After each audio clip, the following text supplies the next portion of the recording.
Et là, on va parler, heureuse ou malheureuse, avec Jacques, de parentalité, d'homoparentalité. On va consacrer cette table ronde à la lutte contre l'homophobie, à détricoter un petit peu tous les clichés qui peuvent encore être attachés à cette vie particulière. Alors, Olivier Lebleu, on vous connaît à La Rochelle parce que vous êtes auteur, vous êtes spécialiste de la girafe Zéphira, vous avez écrit... Zarafa. Zarafa, excusez-moi, mais qu'est-ce qui me prend Et on vous a vu, le week-end dernier nous parler de La tête sous l'eau, un roman qui parle de l'emprise psychologique, et déjà vous avez eu l'honnêteté de nous dire que c'était une histoire entre deux homosexuels, mais que vous n'aviez pas voulu parasiter l'histoire qui concernait l'emprise avec l'aspect homosexuel de la relation. Donc là, on va pouvoir aborder, et peut-être reparler d'ailleurs de ce livre éventuellement. Donc vous êtes, avec vous, on va parler de la dignité homosexuelle, hein. Je ne sais pas si c'est le bon mot, j'ai dit la dignité. La dignité homosexuelle ? Oui, c'est ça, c'est-à-dire, enfin, en tout cas, voilà, comment vous diriez ça, vous ? Je dis pas. Vous ne le dites pas. Mais d'ailleurs, je voulais démarrer comme ça. D'abord, vous voyez, par exemple, je vais rebondir en disant, je ne comprends pas la fierté homosexuelle. Vous voyez, c'est un truc qui a été très mal adapté, parce que je ne suis pas certain que je ne suis pas fier d'être homosexuel. Je veux dire, vous êtes fier de vos yeux bleus ? Vous y êtes pour rien. Ben, moi, c'est pareil. Et d'ailleurs... Oui, il y a déjà 50 ans et c'est pas la même culture. Il y a 50 ans d'être homosexuel, de le dire et de le revendiquer d'une manière ou d'une autre. Maintenant, ça n'a plus de sens, ça n'a aucun sens. Ok, ça attaque fort. Oui, non, mais ce que je veux dire, j'entends, je connais très bien, je vous assure, je connais très bien le contexte, et 69 et tout ça, et les États-Unis. Et il y a un moment donné où il faut faire une prise de parole, bien sûr. Mais je pense tout de même qu'il y a un problème de traduction. Je suis aussi traducteur et je ne suis pas certain que Gay Pride soit la fierté homosexuelle. Je pense que c'est pas exactement. En tout cas, moi, je l'aurais pas traduit comme ça et je ne le vis pas comme ça. Voilà. Et vous avez raison, c'est pas la même époque. On se fait quand même moins dégommer au quotidien. On peut quand même, voilà, moi je me suis marié à La Rochelle, je me suis même marié à l'Oratoire, où il y a des piliers, vous savez, c'était une ancienne chapelle, et donc j'ai envoyé des photos à des copains qui m'ont dit « Mais toi, tu t'es marié à l'église ?» J'ai dit « Oui, à La Rochelle, on se marie à l'église, vous regardez. » Mais oui, bien sûr, mais voilà, c'est un grand débat, mais vous avez tout à fait raison de le dire, c'est aussi un contexte. Jacques, tu veux intervenir ? Vous avez tout à fait raison d'intervenir. Je pense qu'on peut... Bon, tu dis je ne suis pas fier, d'accord. Mais je pense qu'on peut opposer la fierté à la honte. Il faut surtout dire avant, je n'ai aucune honte affichée. Ouais, c'est là où est le problème de traduction. C'est-à-dire que la fierté n'est pas l'opposé de la honte. Dans un certain sens, pour le sens tout à fait. En tout cas, j'aurais peut-être dû partir plutôt comme ça, mais c'est pas mal parce que ça t'a fait réagir, ça a fait réagir le public. Mais moi, j'avais nommé ça le droit à la différence, un truc un peu bateau comme ça, voilà. Et puis tu m'as dit, toi tu m'as répondu, c'est plutôt le droit à l'indifférence. Il y a ça aussi, Mais moi, je revendique l'indifférence à partir du moment où on a l'égalité. Si on n'a pas l'égalité, alors là, je suis plus d'accord. Ah non, mais bien sûr, et là ça resitue un petit peu les choses pour les néophytes, hein. C'est plus le droit à l'indifférence, c'est-à-dire finalement de ne pas être stigmatisé pour cet aspect-là. Oui, voilà. En fait, moi je suis aussi enseignant, j'ai toujours fait ça. J'ai toujours parlé de mon mari, par exemple. J'ai toujours parlé de mon mari. Bon, à partir du moment où j'étais marié quand même, ce qui n'est pas si vieux. Mais j'ai toujours fait ça, j'ai toujours parlé, parce que j'estime que quand on a la chance d'être un personnage un petit peu public, un tout petit niveau, pour moi, il faut saisir cette possibilité de justement normaliser les choses et de dire, tiens, vous voyez, ça me fait penser que mon mari dit ça, et je disais ça à mes étudiants. Je le faisais consciemment, bien sûr, mais je le faisais aussi en disant, pour leur envoyer un message en disant, voilà, c'est comme ça, chez moi c'est comme ça, et ça ne me pose pas de problème, ce n'est pas une question, je vous explique. Voilà. Mais sinon, je cite aussi mon mari, parce que mon mari dit une chose très juste, je trouve, il est écossais, et il dit « Being gay is not a career ». Être gay, c'est pas une carrière. C'est vrai. C'est vrai. Alors, on est parti très fort là, effectivement, et j'ai même pas eu le temps de présenter qui vous étiez. Là, mes fiches ont volé en éclats, ça a été dynamité, mais direct. Hein. Donc, merci quand même, hein. Vous m'aidez drôlement. Bon, alors, je vais quand même le faire pour la forme. Hein. Donc, voilà, Olivier, tu as dit que tu étais enseignant, écrivain de théâtre. Bon, militant aussi, hein, donc tu étais quelqu'un d'assez connu. Jacques, enseignant aussi, retraité.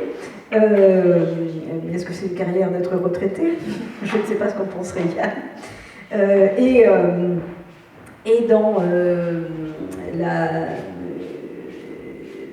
le livre en 2 tomes, Les parfums du silence et les murmures de la source, vous abordez cette question de l'homosexualité, notamment féminine, hein, puisque il va s'agir d'un couple de femmes cette fois, et de l'homoparentalité. Il va y avoir un enfant né de ces 2 femmes, un peu aidées par un prêtre.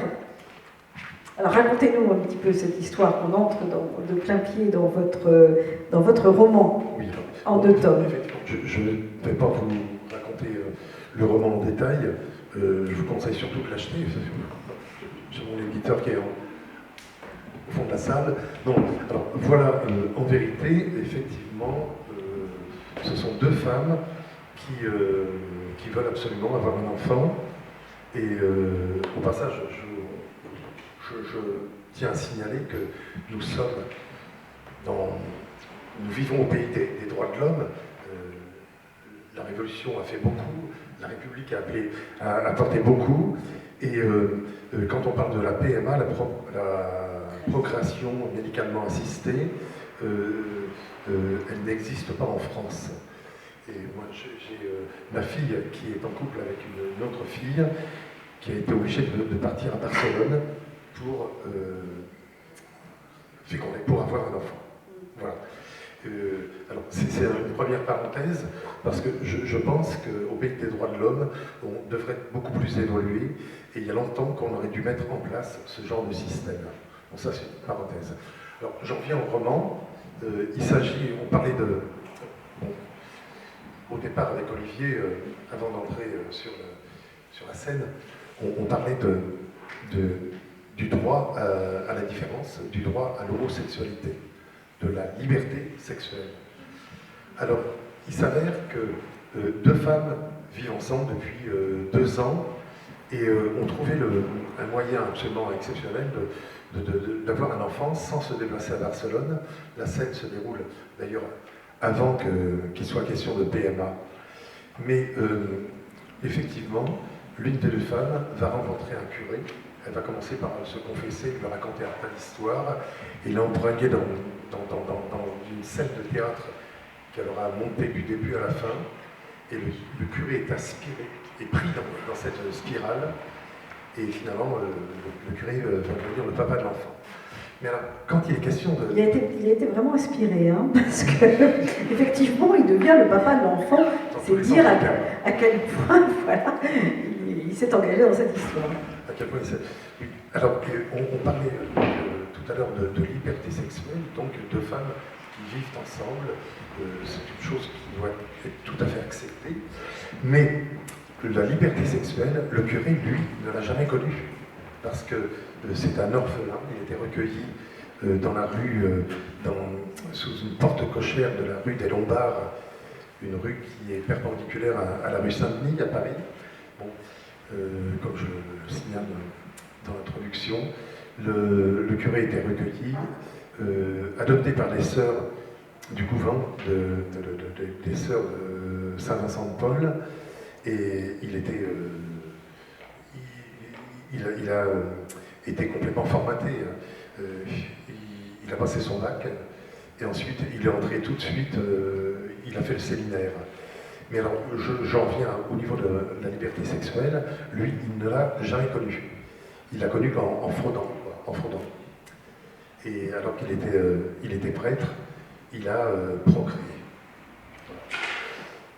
Et si vous voulez, on peut lire un petit extrait du premier livre, Les parfums du silence, où on voit ce prêtre. Alors c'est un livre qui fonctionne un petit peu comme un conte, et il va être littéralement envoûté par une apparition, qui est une de ces deux femmes. Et elles ont décidé toutes les deux, en l'absence de PMA, de faire de cet homme le géniteur de l'enfant qu'elle souhaite. Et c'est en quelque sorte entouré quand même un peu d'une ambiance un peu méphitique, un peu une ambiance de conte, mais il y a un joli passage qui s'appelle Le parfum du diable. C'est Géraldine qui va nous le dire.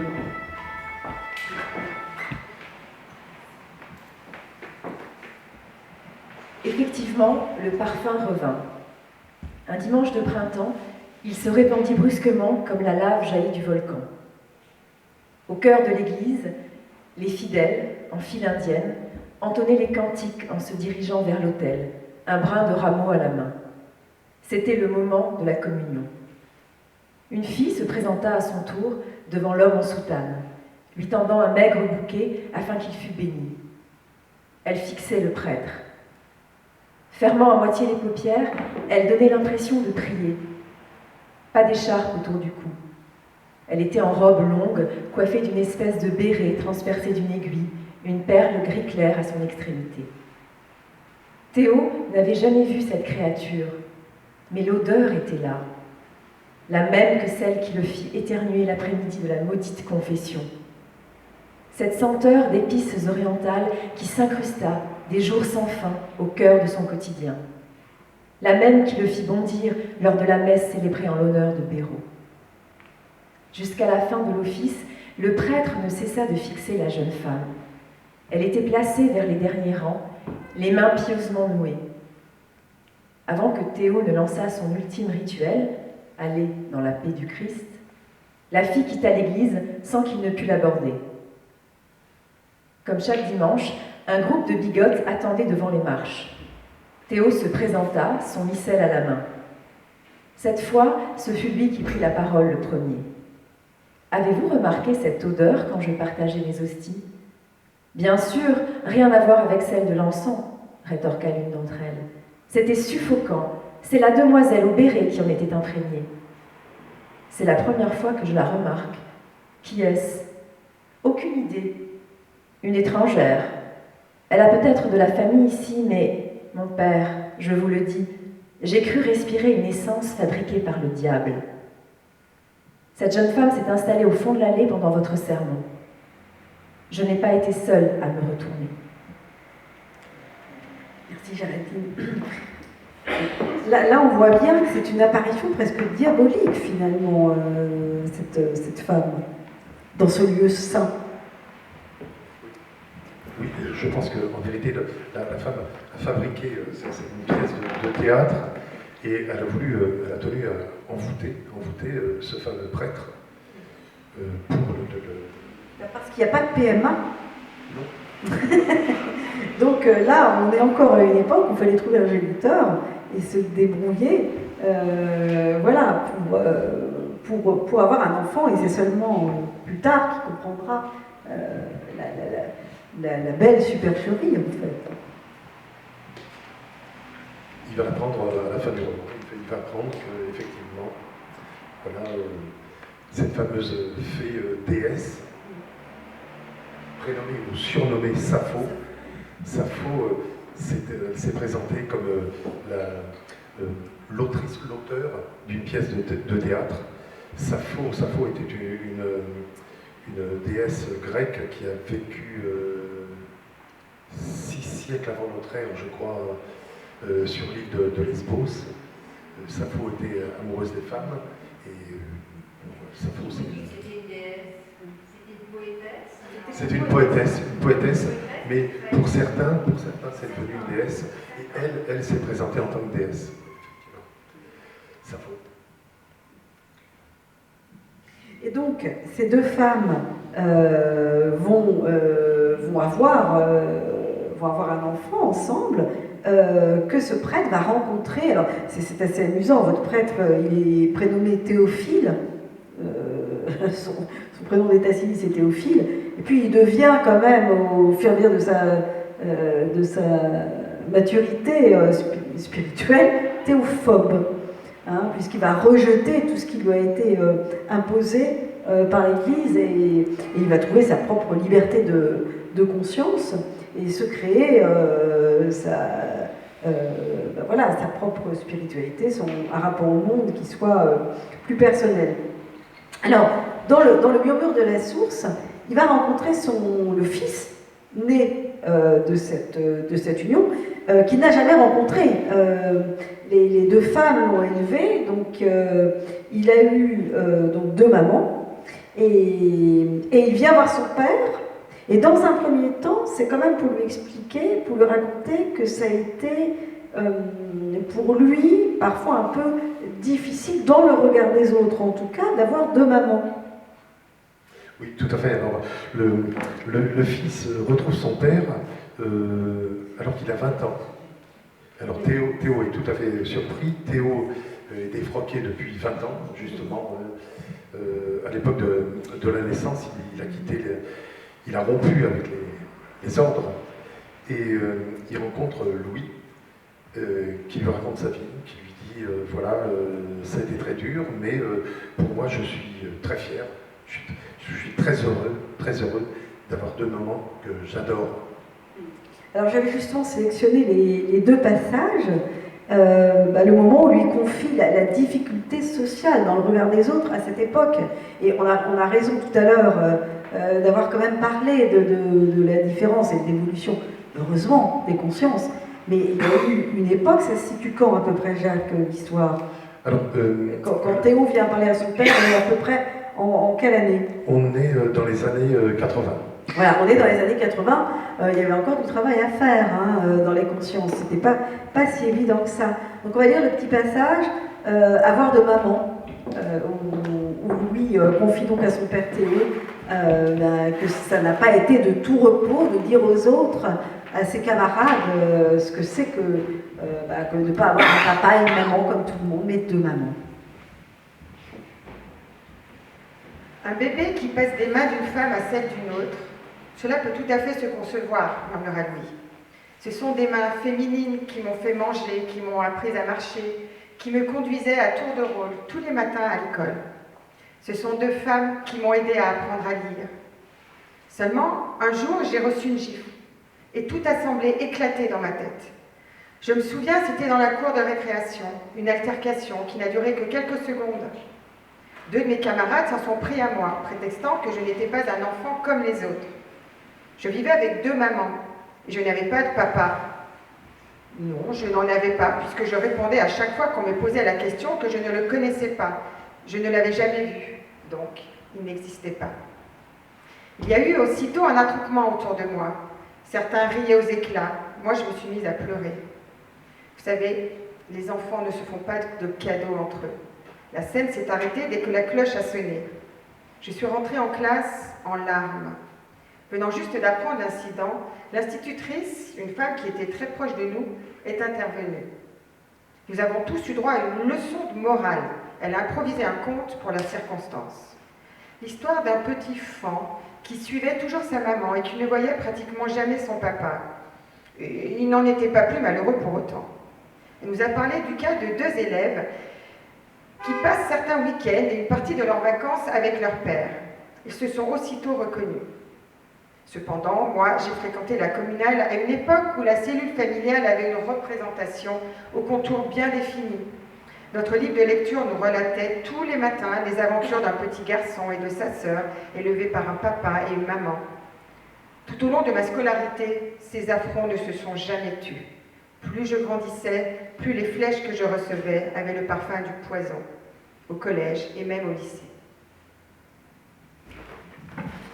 Alors là, il parle du regard social, mais il n'exprime pas du tout une souffrance personnelle. C'est-à-dire qu'il n'est pas du tout en train de dire « Oh là là, c'est terrible, j'ai manqué d'un père ».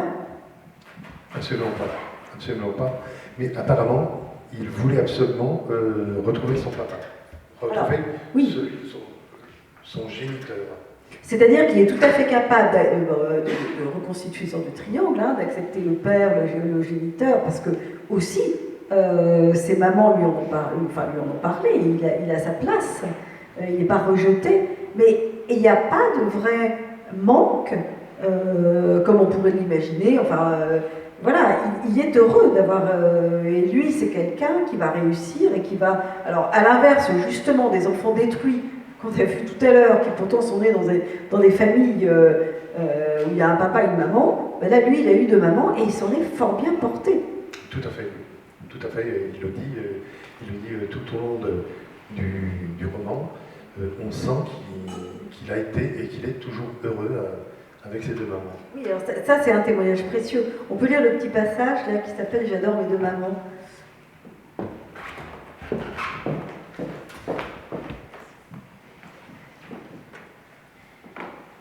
Quand j'étais en terminale, j'ai eu l'occasion de m'entretenir à plusieurs reprises avec mon prof de philo. Je lui confiais à chaque fois que depuis ma plus tendre enfance, je souffrais de cette différence. Oui, je n'étais pas comme les autres. Avoir deux parents du même sexe, c'est une originalité qui est loin d'être évidente à assumer. C'est vrai, j'avais des camarades qui m'aidaient à supporter ce fardeau psychologique, surtout des filles. Mais j'ai très souvent été montrée du doigt, et les commentaires allaient de l'ironie la plus anodine aux insultes les plus violentes. Mon professeur de philosophie, Roland, c'est ainsi qu'il voulait qu'on l'appelle, était un pur produit de mai 68. Je lui dois beaucoup. Il s'est efforcé de faire tomber toutes les barricades que j'avais échafaudées pour tenter de me protéger. Il n'arrêtait pas de me dire que je n'avais pas besoin de cette carapace qui finirait par m'étouffer. Un jour, la discussion est allée plus loin. Je lui ai dit que j'avais l'intime conviction d'être un simple sujet évoluant dans une micro-société matrimoniale et de subir. Il m'a bien précisé que le droit maternel et l'ordre social maternel ne pouvaient en aucun cas signifier le pouvoir aux femmes. Je lui ai rétorqué que je m'étais bien renseignée à ce sujet. J'ai grandi dans une cellule familiale, fondée et organisée sur la filiation maternelle. L'autorité parentale appartenait par définition à mes deux mères. Roland m'a bien expliqué qu'il ne fallait pas que je m'enferme dans des conceptions théoriques. Il avait raison. Je l'ai écouté. J'ai toujours été un élève très attentif. Ces cours me passionnaient.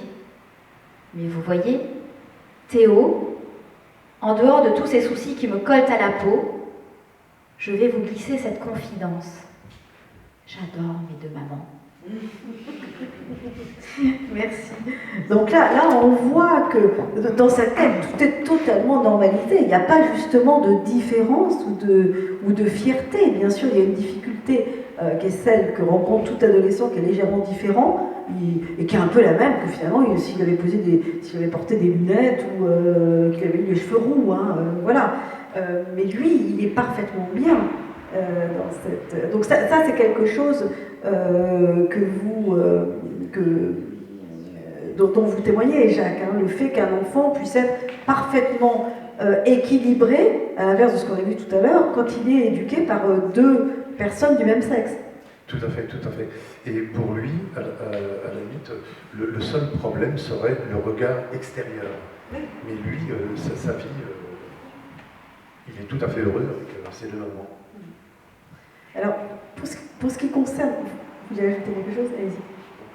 Alors, en vérité, c'est un plaidoyer pour le droit, pas à l'adoption, parce qu'une femme est capable, à cet avantage par rapport à l'homme, de pouvoir procréer.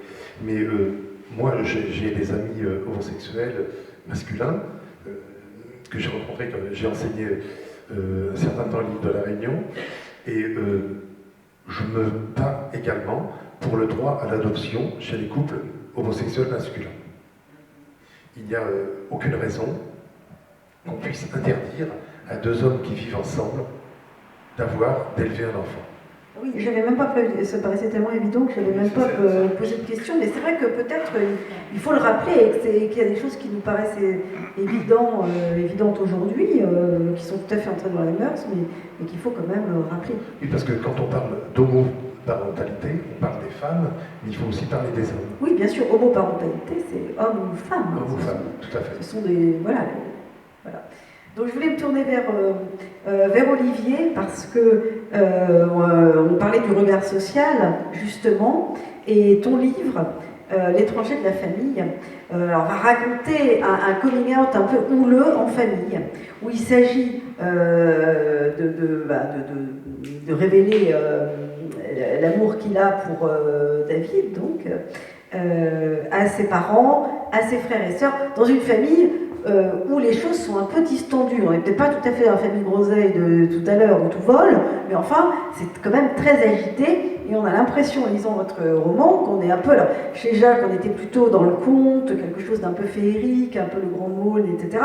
Là, on est dans une sorte de vaudeville, un peu, avec beaucoup de... C'est assez drôle, parce que c'est un rythme effréné, et les disputes s'enchaînent avec des réconciliations qui elles-mêmes débouchent sur des disputes avec d'autres personnes. Alors, racontez-nous un petit peu ce moment où ce jeune homme a prévu le week-end, c'est une fête de famille, et où il faut qu'il dise, il a résolu de tout avouer à ses parents. Oui, même si je ne suis pas à l'aise avec le terme que vous avez pris, avouer. On n'est pas responsable de quelque chose. Mais non, bien sûr. Révéler la vérité de sa situation. On va dire, peut-être révéler. En fait, toute l'ironie du roman, c'est que je voulais raconter un coming out qui n'intéresse personne. Oui. Voilà, c'était ça que je voulais prendre comme contre-pied, parce que l'idée derrière, c'est que c'est un peu... En fait, le coming out n'est pas le sujet, en fait. Le coming out, c'est... Est-ce qu'on s'aime suffisamment dans cette famille pour se reconnaître, pour s'entendre, pour s'écouter, pour reconnaître à chacun la place à laquelle il a le droit, quoi. Et en fait, on se rend compte que le problème initial n'est pas celui du garçon homosexuel. Le problème, il est du côté du père.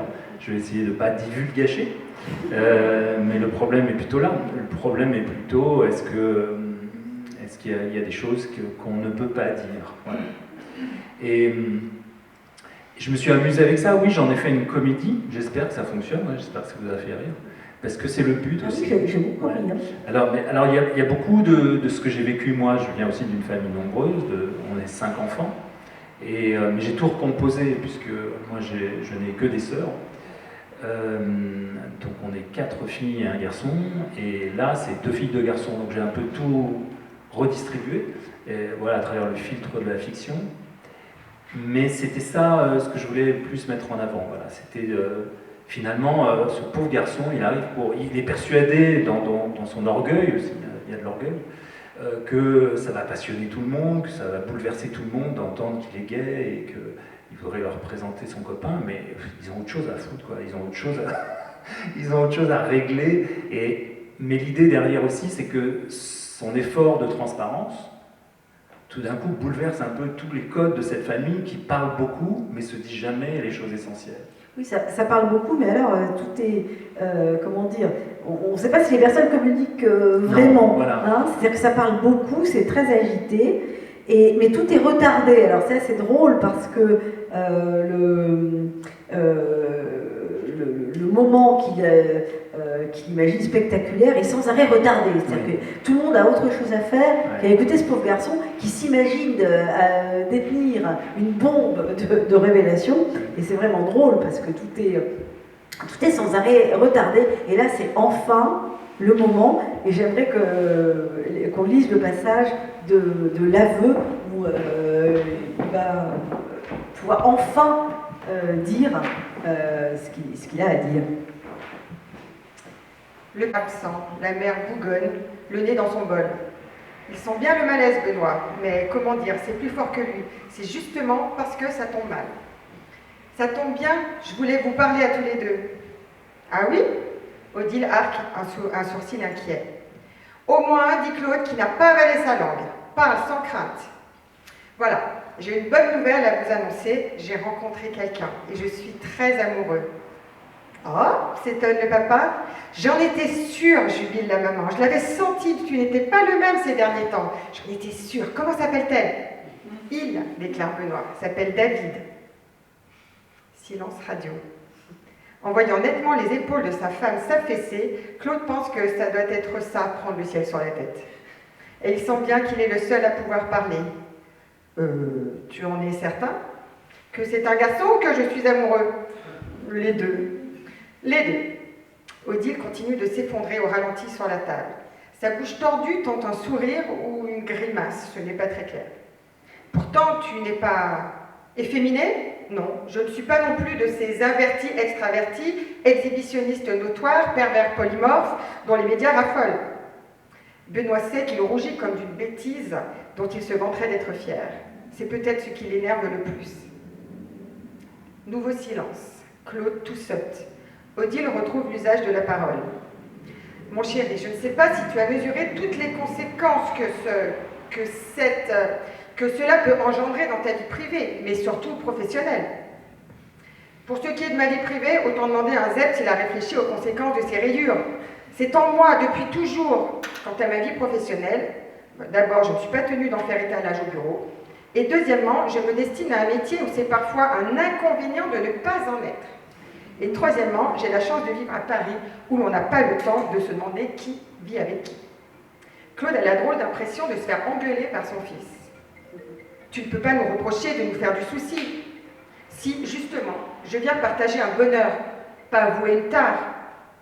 Je sais bien, repart Odile, que la société évolue sur ces choses, mais la majorité des gens restent réticents, voire même carrément hostiles à tout ce qui sort de la norme, surtout en matière de sexualité. Écoutez, dès l'enfance, je savais que quelque chose clochait, quelque chose qui me rendait différent des autres. Il se rappelle le discours souvent répété en prévision de ce jour. Et pourtant, je courtisais les filles comme tous les garçons de mon âge, mais d'une façon plus romantique, presque littéraire, comme un chevalier servant. En dehors de ce jeu de séduction, les filles étaient mes meilleurs copains. Voilà, alors là, l'aveu est fait. Donc lui, il a... Ça a pris du temps, hein. On est déjà largement après le premier tiers du roman. Ça a pris du temps. Mais ça a pris du temps parce que personne ne veut l'écouter. Parce que tout le premier tiers du roman, c'est une stratégie d'évitement. C'est un peu une sorte de Lagarce, mais un peu versant comique. C'est-à-dire que personne, et c'est amusant de voir qu'il y a ce personnage, il y a un effet comique de voir ce personnage qui est persuadé d'avoir une bombe de révélation et personne n'a de temps à lui accorder. D'ailleurs, c'était pas prévu comme ça, mais puisqu'on en parle, on peut peut-être enchaîner sur le passage qui dit je m'en fous. Voilà, je vais peut-être juste faire une petite introduction. C'est vraiment né de cette anecdote. Ma sœur aînée, quand je lui ai dit, elle m'a dit mais je m'en fous. Et j'ai pas du tout compris ce qu'elle voulait dire. Moi, j'ai cru qu'elle en avait rien à foutre. Et en fait, ça m'a pris du temps pour qu'elle m'explique en fait qu'elle voulait dire mais ça ne change rien. Or moi, je l'ai pris comme j'en ai rien à foutre. Chacun sa merde quoi. Voilà, c'est né de cette mal compréhension. Muriel arrive de la cuisine. Elle a le temps d'entrevoir la mine grave de son père sortant. Benoît reste seul sur le champ de bataille. Qu'est-ce qui s'est passé? Maman envisage de se mettre la tête dans le four et on dirait que papa sort dans un enterrement. Qu'est-ce que tu leur as dit? Rien que la vérité, je le jure, dit Benoît, levant lassement la main droite. Sur quoi? Sur la tête de ma nièce. La vérité sur quoi? S'énerve l'aîné. Ah ben, la vérité sur moi. Rassurée. Ah, bon. Curieuse. Ah bon? Je suis homosexuelle. Surprise. Ah bon? Il se demande franchement si elle le fait exprès. Ça te fait quoi? Je m'en fous, juge-t-elle après brève réflexion. Pardon? Écoute, chacun sa croix. C'est dingue. Il arpente la pièce, bras ballants. Rien ne se passe comme prévu. D'abord, personne ne veut m'écouter, et puis personne ne veut t'entendre. Il faut dire que tu ne ménages pas tes effets. J'ai peut-être manqué de tact. Surtout pour papa. Les occasions ne sont plus si nombreuses de se retrouver en famille. Tu pouvais trouver mieux comme cadeau d'anniversaire. J'avais besoin d'en parler. À cause de ton Édipe. À cause de mon David. Et il est beau, David? Un canon. Je te fais confiance. Cela dit, n'imagine quand même pas que personne ne s'en doutait. Maman? Il y a quelques mois, au téléphone, elle m'a demandé incidemment si je te connaissais, une petite amie. Et tu as répondu? Qu'il y avait de la friture sur la ligne. Voilà, donc là, un peu comme tout à l'heure avec Hélène, on voit que un sujet quand même assez grave, assez dérangeant, peut être traité de façon assez comique, parce que tout est comme ça, on est dans une sorte de vaudeville, les portes claquent, tout le monde s'engueule, et puis voilà, lui, il a fait exploser sa bombe, et puis finalement il se retrouve à ce mur de je m'en fous. Alors, clairement c'est autobiographique, hein, tu le dis toi-même, tu complètement assumé. Comment est-ce que, avec le recul, tu vois ça? En fait, quand je l'ai vécu, j'étais un jeune adulte et j'avais à ce moment-là un mentor qui était un journaliste qui nous a quittés il y a peu et qui m'a servi un peu à la fois de mentor et de père spirituel dans le métier du journalisme et de l'écriture, et à qui je racontais tout ça, parce que mon coming out était un processus comme ça assez long. Bon, c'était pas aussi rocambolesque, mais quand même. Et il me disait, mais j'espère que tu prends des notes, parce que ce serait bien de le raconter un jour. Et donc j'ai fini par le faire. Mais oui, je pense qu'il faut mettre un petit peu de dérision là-dedans. Ça fait pas de mal, ça permet de prendre un petit peu de distance.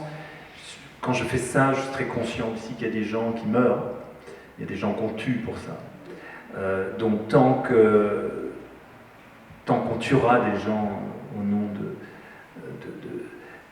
parce que tout simplement on ne supporte pas la différence, je dirais et je crierais que je suis homosexuel et que tout va bien et que c'est normal. Mais c'est bien aussi d'amener un peu de légèreté, je pense, sur ce sujet. Et j'espère que ça fait rire, parce que le rire permet tellement de choses. Enfin, Hélène le sait, qui en a parlé tout à l'heure, ça peut permettre de dénouer tellement de choses. Ouais. Et même dans mon métier d'enseignant, c'est incroyable le nombre de choses qu'on peut faire passer par la dérision et par tout simplement décontractant les choses à un moment donné, quoi. Alors la mère, elle n'est pas très décontractée quand même. Hein. Non. Elle n'est pas très décontractée et elle a quand même une réaction assez violente, puisqu'elle va elle va questionner la normalité. Et là, on peut peut-être lire le passage où elle lui demande s'il est vraiment normal, justement. C'est Odile qui ose. Tu as pensé à consulter un spécialiste? Je ne suis pas malade. Je suis comme ta mère, Benoît. Je peux accepter, mais je ne peux pas comprendre. Comprendre quoi? Savoir si l'homosexualité est innée ou acquise? Il vaut mieux y renoncer tout de suite. Les penseurs s'interrogent sur le sujet depuis Platon, et même Freud n'a pas été capable d'élaborer une théorie satisfaisante. Je fais seulement partie des 10% d'homosexuels que génère chaque population, génération après génération. Point barre. Les parents observent un long silence. Benoît finit par en perdre sa belle assurance. Odile tranche. Je dois finir le ménage. Il faut nous laisser un peu de temps, s'excuse Claude. Odile se lève, sonnée quand même. Maman, je n'ai pas changé. Je suis toujours le même Benoît, celui dont tu changeais les couches autrefois. Simplement, je vis avec un garçon et ça n'arrive pas dans toutes les familles. Je ne m'inquiète pas, je sais que David vous plaira. Sans commentaire, maman referme la porte de la cuisine derrière elle. Claude se racle la gorge. Je crois que je vais prendre l'air. Ça veut tout dire. Donc là, ça se passe pas si bien que ça quand même. Hein. Il y a la sœur qui accepte, hein, qui dit bah, c'est toi, ça change rien au regard que j'ai sur toi. Mais il y a quand même les parents qui ont cette réaction qui est quand même extrêmement violente de dire tu devrais aller consulter un spécialiste. C'est-à-dire t'es un malade mental. Ça se passe pas toujours bien. Mon père, mon propre père, est allé marcher pour le mariage pour tous, qui était quand même une démonstration d'homophobie terrifiante, et qui était le mariage pas pour tout le monde, plutôt. C'était ça la vérité de la chose. Et du coup, c'était violent pour moi, hein, violent. Voilà, donc ça se passe pas toujours bien. Voilà. Mais en fait, pour parler de ce personnage d'Odile, en fait, c'est une femme blessée parce que son mariage est pratiquement construit en fait sur peut-être un mensonge éventuellement, mais sur un secret surtout. Elle ne connaît pas tout de son mari. En fait, le nœud de l'histoire, c'est qu'elle est fiancée à cet homme qui est convoqué pour partir à la guerre d'Algérie, et quand il rentre, il ne rentre pas pour se marier tout de suite. Il rentre et il s'enferme dans un monastère, et elle ne comprend pas, enfin elle peut imaginer, mais elle se fait de fausses idées, forcément, quand on s'inquiète, on se fait des fausses idées. Et voilà, et en fait, ce mariage est bâti sur cette incompréhension, ce silence, cette impossibilité à dire une souffrance, et voilà, et ça fait quelque chose de très bancal, et ça fait une femme qui claudique, qui n'est pas à l'aise dans son rôle d'épouse, et qui est toujours dans le reproche, parce qu'elle a le sentiment qu'elle est mariée à quelqu'un qui n'a pas tout partagé de sa vie intime, quoi, et qui retient des choses, qui cache des choses. Oui, on retrouve le thème du secret, finalement, de la possibilité de dire, qu'on avait tout à l'heure pour les couples. Bon, là, en l'occurrence, il n'y avait pas de question d'homoparentalité, mais on voit que finalement, le secret, et surtout les secrets qui se transmettent de génération en génération, créent peut-être les traumatismes les plus profonds, peut-être même plus profonds que certains mots lancés à la tête des enfants, comme ce que racontait Hélène, qui finalement laissent moins de traces que certains silences. Oui, et de la même façon, pour moi, l'homosexualité n'est pas un sujet, c'est l'homophobie qui est un problème. De la même façon, le coming out n'est pas le problème. Le problème, c'est le manque d'amour, le manque de respect, le manque de tolérance. Alors, je me retourne vers vous, Jacques. Il y a aussi un passage où Louis, l'enfant né de cette PMA bricolée, on va dire, enfin, c'est pas une vraie PMA, a rétabli le contact avec son géniteur, son père, et il s'interroge sur la norme. Et son père, qui a subi, comme vous le racontiez tout à l'heure, une forme d'endoctrinement, puisqu'on lui a imposé cette vocation religieuse, on a fait de lui un curé sans qu'il ait eu le temps, la maturité, le recul de s'interroger dessus, va lui répondre sur ce qu'il pense de la norme sociale. Et si vous voulez, on peut commencer par lire le passage, ou vous voulez peut-être intervenir. Très bien, oui. Alors, juste mais je reviens à ce que vient de dire Olivier. Pour Louis, le problème, c'était pas sa vie avec ces deux moments homosexuels, c'était le regard extérieur. Le problème, ce n'est pas l'homosexualité, c'est l'homophobie. Et ça, c'est un sujet d'actualité qu'il faudrait développer, qui est toujours d'actualité.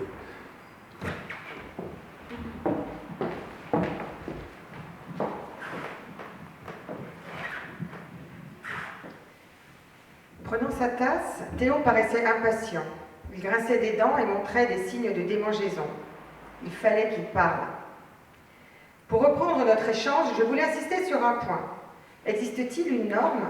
Quelle en serait sa définition? Et surtout, quelles en seraient ses limites? Dans quelle mesure peut-on parler de déviation? L'homme, la femme ne sont-ils pas les seuls maîtres de leur propre corps, de leurs propres gestes, de leur propre conception des choses? Un homme, une femme, la nature, d'accord. Ce qui m'a toujours choqué, c'est qu'on m'a enseigné que l'accouplement devait se faire dans des conditions bien précises. L'être humain est fait pour se reproduire, certes, Mais on m'a bien fait comprendre qu'il fallait avant tout bannir la notion de plaisir. Ces leçons, je les tenais de ces hommes qui portaient un collet blanc autour du cou pour confirmer la pureté de leurs propos. Comme tu le sais, Louis, je les ai accompagnés dans leur vocation, mais j'ai fait plusieurs entorses à la règle. Et je peux t'affirmer que je n'ai pas été le seul prêtre réfractaire à la discipline dictée, loin de là. L'hypocrisie, je t'en parlais tout à l'heure, c'est la seule règle de vie de ces gens-là. Cependant, ils restent influents, ils représentent, quoi qu'on en dise, un modèle. Mais je pense qu'il faut s'en méfier. Comment peut-on imaginer qu'un homme puisse passer sa vie sans satisfaire un désir qui appartient à la nature ?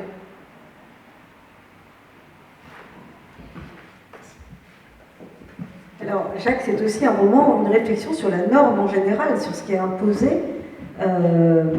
et au fond, au non-respect du libre arbitre de chacun. Libre arbitre sexuel, mais libre arbitre de la pensée aussi, au-delà de ça. Cette intolérance, elle est généralisée. Elle ne touche pas seulement la sexualité. Oui, alors là, en vérité, bon, le roman est très laïcard, comme tout. J'ai rédigé 4 romans, publié 4 romans qui sont, d'après les critiques, et je pense que les critiques sont tout à fait conscientes de la réalité, enfin de mes productions.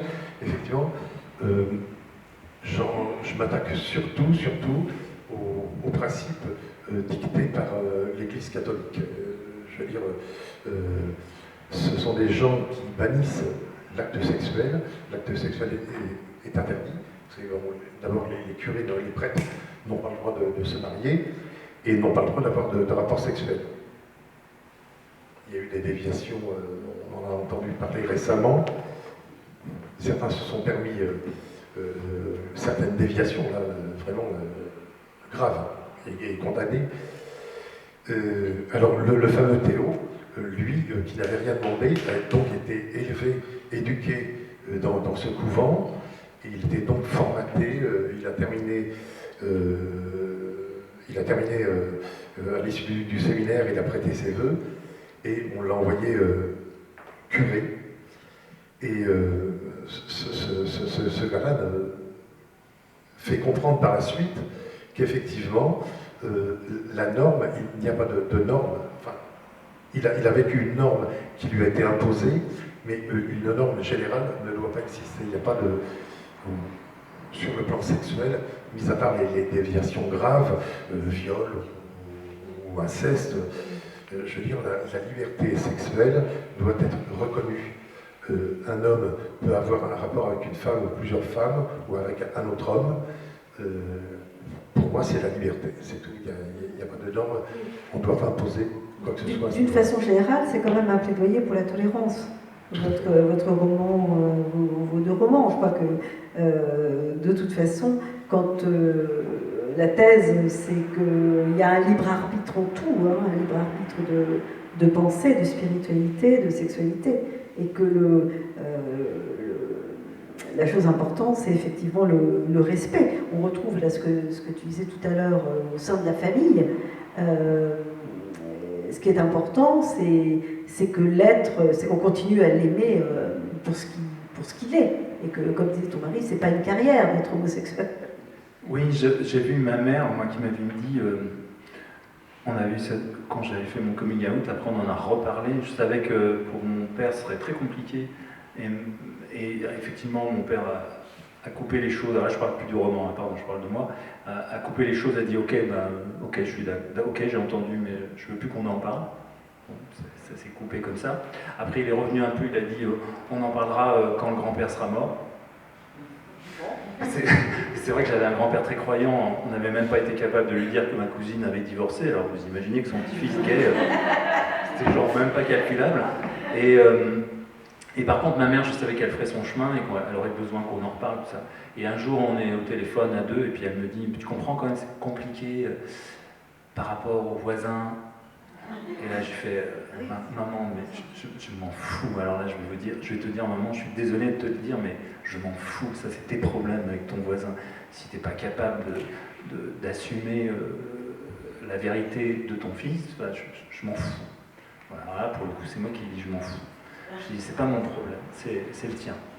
Mais voilà, j'étais capable de lui dire ça aussi, parce que je sais qu'il y a beaucoup d'amour et que ça ne remettait pas en question. Mais à un moment donné, je ne voulais pas que ce côté qu'en dira-t-on prenne le dessus et rentre dans un débat où ça n'avait pas sa place, quoi. Alors, je voulais aussi vous poser la question, parce que tous les deux, donc vous êtes chacun à votre façon militants contre l'homophobie, et je voulais vous demander comment la création littéraire permet de lutter contre l'homophobie. Quel rôle vous accordez justement à l'écriture d'un roman dans ce combat? Parce que après tout, vous pourriez vous contenter d'être adhérent, d'aller à des rencontres, à Gay Pride, etc. Alors vous avez écrit un livre, donc quel sens ça prend pour vous dans votre combat? Bon, je ne dirais pas qu'il s'agit d'un cri, mais c'est un appel, c'est un éveil à la conscience, c'est un message. Un message que j'envoie en attendant des réponses qui, j'espère, seront positives. Je vais vous répondre en vous disant que une inspectrice d'académie, à la sortie de ce livre, m'a appelé en disant « J'aimerais utiliser votre roman auprès de la formation des cadres de l'éducation nationale et j'aimerais que vous interveniez. » En fait, c'était dans des stages de formation, alors pas directement d'enseignants, mais de documentalistes. Et j'ai dit oui, bien sûr, et elle me dit, voilà, est-ce que vous pourriez faire une intervention sur l'homosexualité? Je lui ai répondu ce que je vous ai dit tout à l'heure, c'est-à-dire que non, j'ai rien à dire sur l'homosexualité, parce que c'est un fait naturel et que c'est pas un objet de débat pour moi. Mais par contre, on peut parler de l'homophobie. Ouais. Et là, l'homophobie, c'est quand même un sujet assez intéressant, parce qu'il y a deux chemins, quoi. C'est-à-dire qu'il y a l'homophobie extérieure, je dirais, l'homophobie des hétéros, qui sont dans cette forme de rejet. D'ailleurs, on sait aujourd'hui, les plus virulents homophobes sont souvent des gens qui n'ont pas réglé leur part homosexuelle. C'est souvent un grand classique, de par ce mécanisme de projection dont on avait parlé au moment de l'emprise.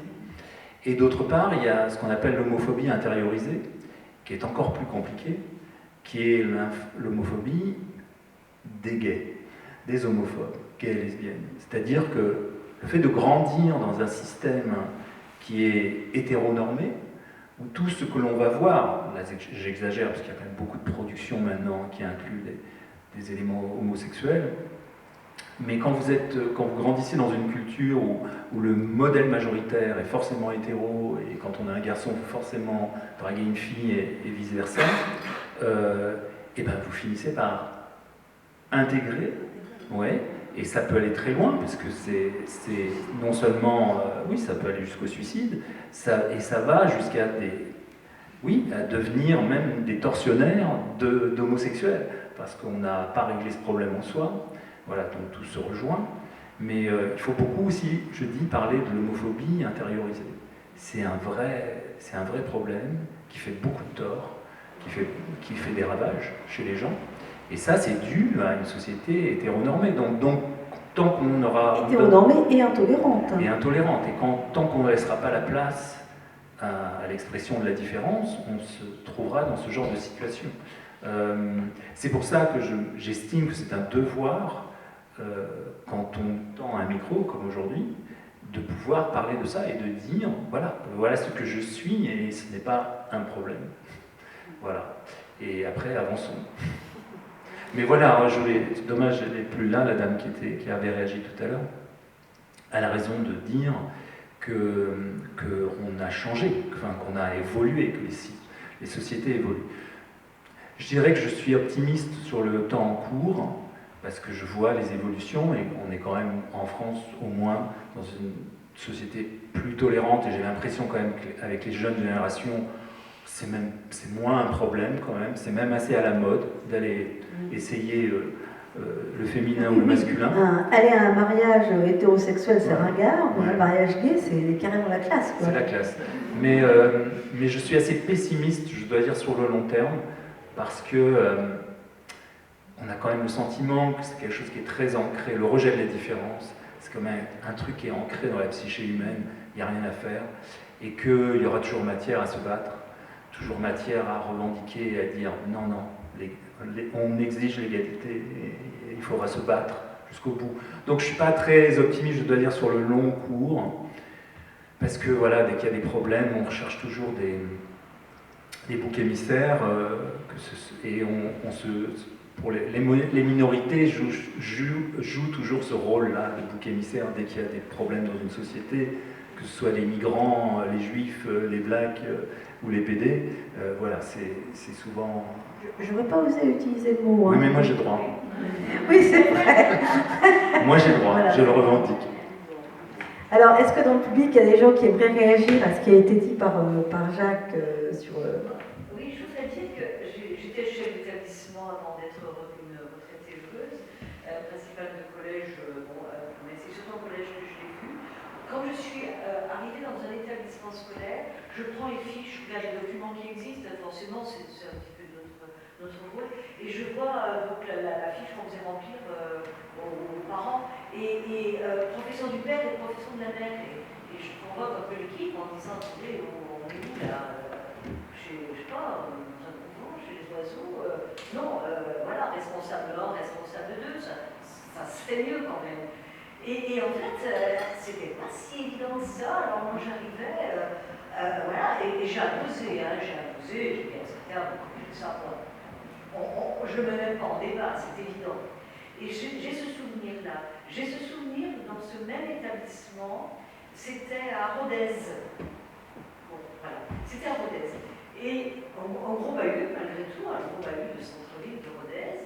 Et deuxième situation, c'est 2 gamins qui s'étaient battus, dont un peu rudement, et je lui dis, tu sais, il faut que je convoque tes parents. Et le monde demande à me voir. En général, ce n'est pas l'attitude des mômes devant le chef d'établissement.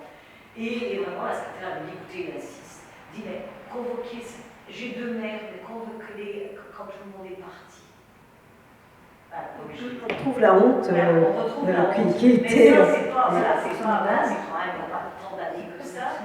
Et c'est vrai que, du coup, on a pu discuter librement, et c'est vrai que le sujet, d'ailleurs, de débat, entre guillemets, sur les 2 mômes, c'était effectivement ce qu'on avait dit d'eux, puisqu'effectivement, ce môme-là n'avait même pas de père, puisqu'il n'avait que 2 mères. Il fallait y voilà.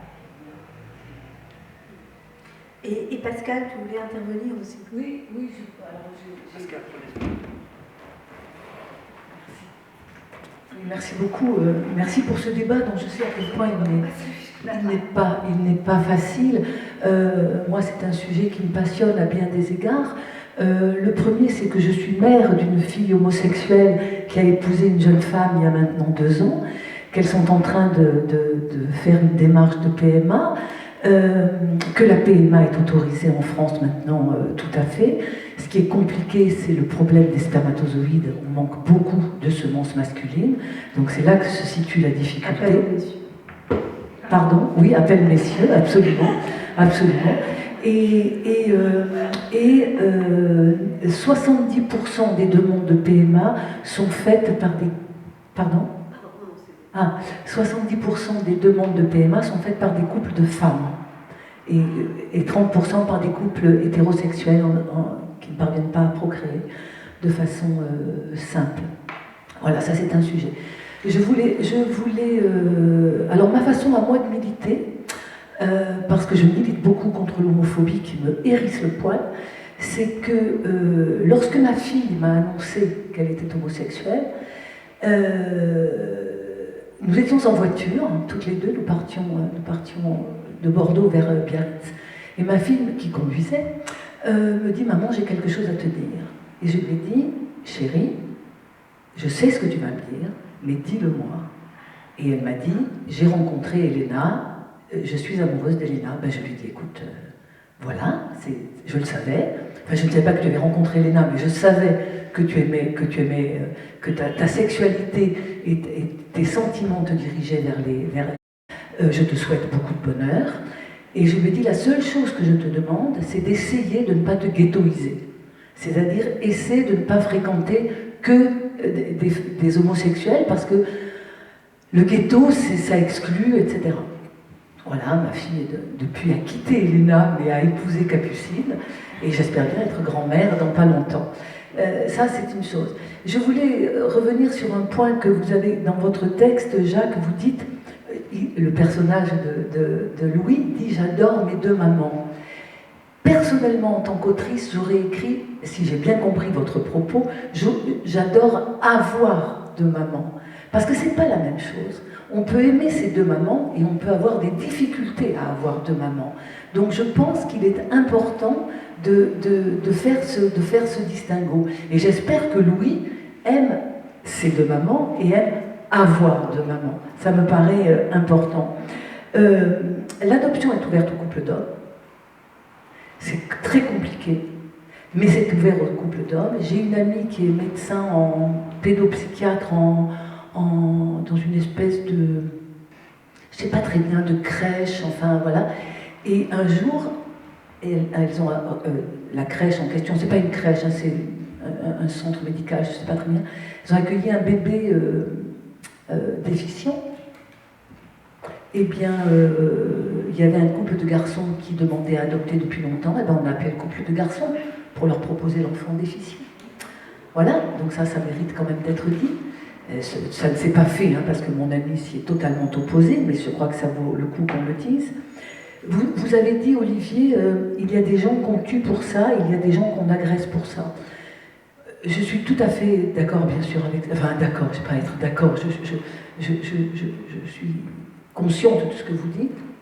Non seulement il y a des pays où on tue pour ça, où on enferme pour ça, où on torture pour ça. Et puis, j'ai vu hier soir, il se trouve un reportage, apparemment il y a une application de rencontre qu'utilisent beaucoup les messieurs, plus que... Les filles n'utilisent pas beaucoup c'est drôle d'ailleurs, c'est très intéressant, mais pas beaucoup les applications de rencontre, mais les garçons oui. Et cette application a été interdite en France, elle s'est réinstallée en Bulgarie, et des hommes utilisent ces applications pour piéger des garçons homosexuels qui se font passer pour un jeune homme, pour ceci, pour cela. La personne qui s'est servie de l'application se rend au rendez-vous et là se fait massacrer. Pas encore une mort en France, mais enfin il faut le savoir. Et effectivement, il y a une chose aussi qui est très intéressante, c'est la question du vocabulaire. C'est-à-dire, Isabelle, tu as prononcé ce mot d'aveu. Non, il n'est pas question d'avouer, il est question de... Je suis désolée, parce que je ne suis pas du tout... Mais bien sûr, etc. Et quelque part, je me dis, c'est pas plus mal que ma naïveté t'ait permis de t'expliquer et de remettre les choses en place. Parce que même quand on a les meilleurs sentiments du monde, il y a des choses qu'on ne comprend pas forcément de l'intérieur, c'est pas pareil. Hein. Bien sûr. En même temps, moi je suis persuadée, je finis juste là-dessus, qu'il faut que ce soit justement, pour lutter contre l'homophobie, il faut bien sûr qu'il y ait les homosexuels qui montent en première ligne, mais il faut l'appui des hétérosexuels. Et c'est pas parce qu'on est hétérosexuel qu'on doit s'empêcher ou même qu'on n'est pas concerné directement. C'est précisément là, les vraies causes, elles ont besoin de gens qui ne sont pas concernés directement. Et c'est pas parce que je ne suis pas noire que je ne vais pas m'engager contre le racisme.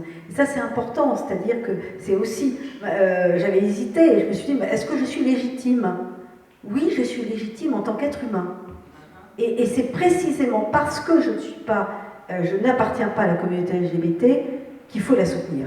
Et je ne dois pas m'en empêcher, et c'est l'idée de la ghettoisation dont tu parlais tout à l'heure. C'est pas parce qu'on n'est pas juif qu'on ne doit pas militer contre l'antisémitisme, bien sûr. C'est précisément ça, le libre arbitre et la tolérance. Parce que je ne suis pas noire ou maghrébine que je dois porter la bonne parole partout où je le peux, partout quand je le peux.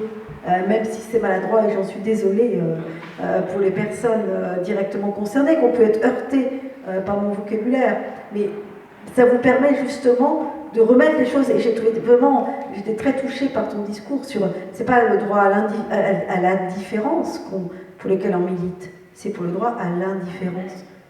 Et ça c'est important de l'entendre. C'est ça, et je suis tout à fait d'accord avec ça, et je te remercie de ce que tu dis, et ça me permet de faire le parallèle entre l'homophobie et l'antiféminisme. Parce que on retrouve exactement les mêmes mots. Je ne sais pas si ça vous est arrivé, mais moi ça m'est arrivé quand on me dise « Ah mais tu n'es pas féministe quand même !» Ben si. Quand même. Si. Je suis féministe et je le revendique.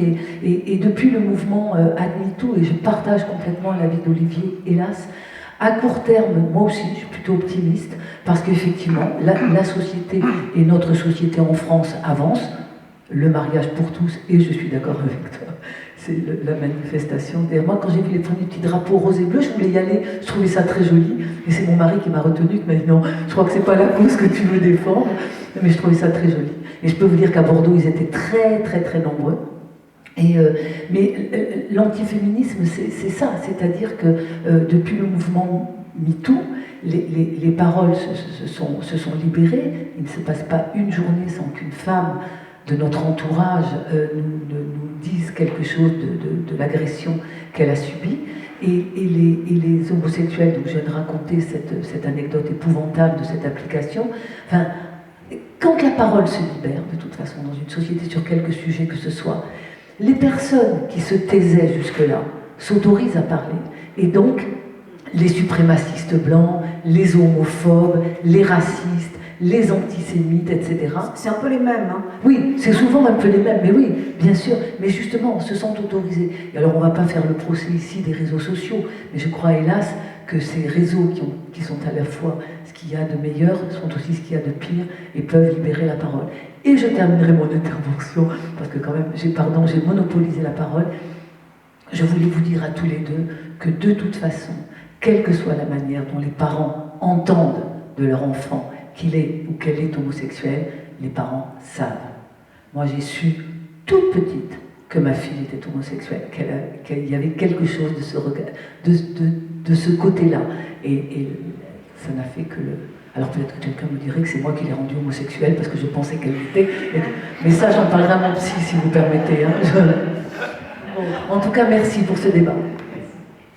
Merci Pascal. Alors on va faire comme tout à l'heure, on va se laisser un petit temps plus convivial avec les auteurs. Vous pouvez venir flâner le long du stand de Calligramme. Et puis on va avoir cette troisième rencontre. Et heureusement là, on a un auteur formidable, Franck Maubert, qui va nous parler de deux femmes tout à fait hors du commun et dans un roman magnifique, peut-être sans doute un des plus beaux romans de la rentrée.